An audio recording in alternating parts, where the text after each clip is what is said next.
Assalamualaikum warahmatullahi wabarakatuh.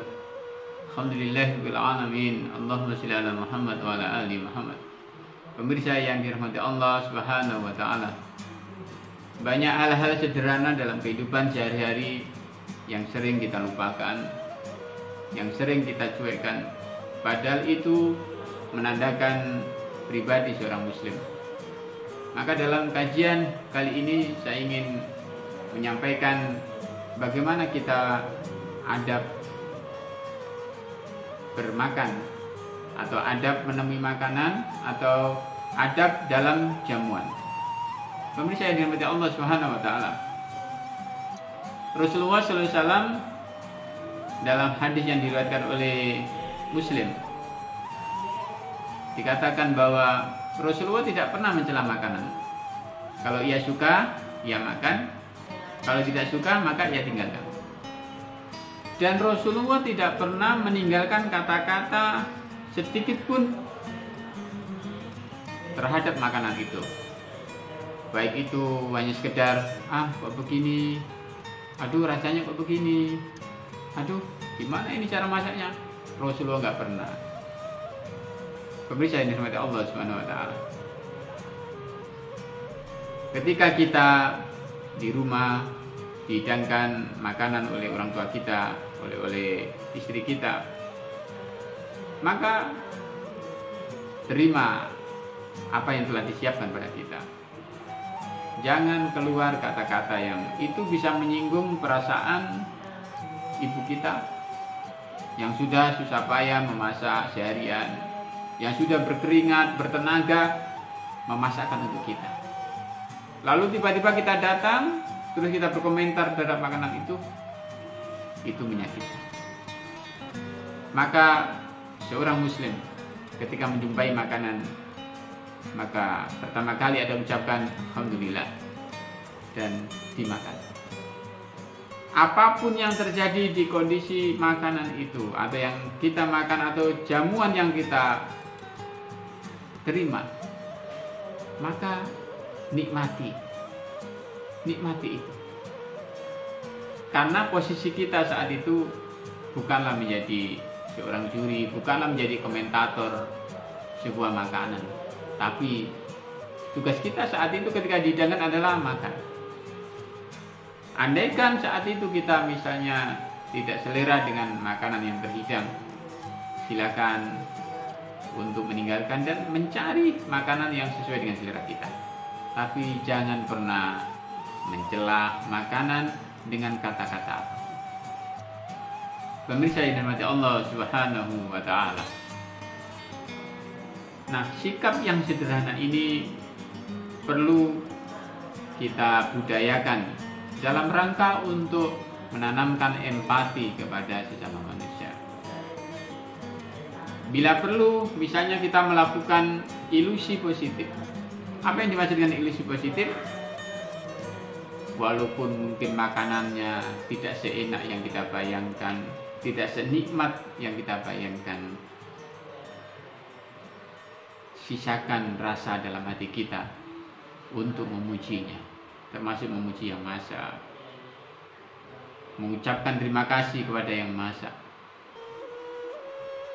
Siapa tahu dengan rasa syukur kita menghadapi makanan itu akan berubah menjadi nikmat. Pemirsa yang dirahmati Allah Subhanahu wa taala. Maka ada sebuah penelitian, seorang ilmuwan Jepang meneliti. Di depannya ada 2 gelas yang berisi air putih.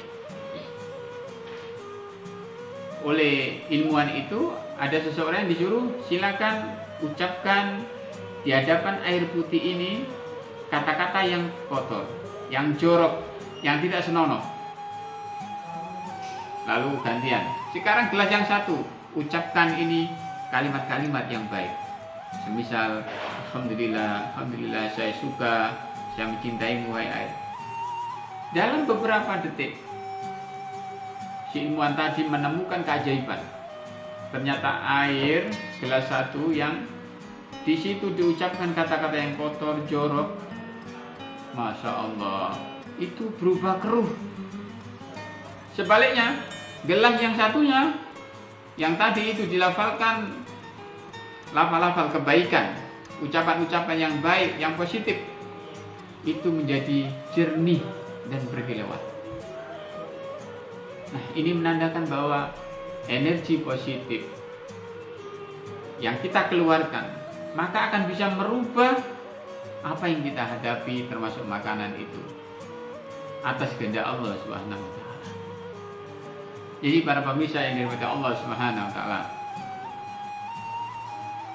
berhentilah mulai sekarang sikap mencela makanan, mengkritik makanan, atau memberikan catatan-catatan yang memang kita bukan haknya untuk memberikan komentar.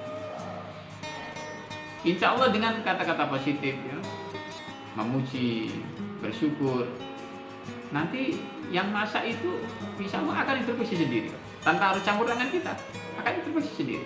Allah yang akan menggerakkan itu, karena memang kesyukuran dari kita yang menikmati makanan itu. Saya pernah memiliki teman, saya sering bersama beliau, sekarang sudah almarhum. Ketika menikmati makanan, baik itu ketika menjadi tamu di rumah atau di sebuah rumah makan, di restoran dan sebagainya, setelah selesai makan, dia menemui juru masaknya sambil ngomong begini, "Ibu, makanan ibu luar biasa. Ibu, makanan jenengan enak sekali." Nah, bayangkan, seorang tokoh yang bersama saya makan tadi itu, sebelum pulang, setelah membayar, tidak lupa dia mengucapkan terima kasih dan rasa syukur dan pujian kepada tukang masak. Andaikan teman tadi itu tidak melakukan hal itu tidak masalah. Tapi dia sadar bahwa di dunia ini, dalam kehidupan ini, kita harus saling mendukung, harus saling berempati, harus saling menanamkan rasa. Siapa tahu dengan pujian kita, dengan sanjungan kita, dengan ucapan terima kasih, empati kita, mereka lebih semangat, mereka lebih punya gairah hidup. Pemirsa yang dirahmati Allah Subhanahu wa taala, pesan Rasulullah yang sangat sederhana dalam kehidupan sehari-hari ini sering dilupakan banyak orang. Dan saya sering menemui orang-orang ketika menghadapi makanan ada celaan-celaan. Oh, ini kurang asin, oh ini kurang pedas, oh ini kurang bumbu ini, bumbu ini. Itu kurang elok sekali. Kita hentikan itu. Kita besarkan rasa syukur kita pada Allah Subhanahu wa taala. Insya Allah rasa syukur itu akan kembali pada diri kita. Semoga bermanfaat. Nasrun minallah wa fathun qarib wa basyiril mu'minin. Assalamualaikum warahmatullahi wabarakatuh.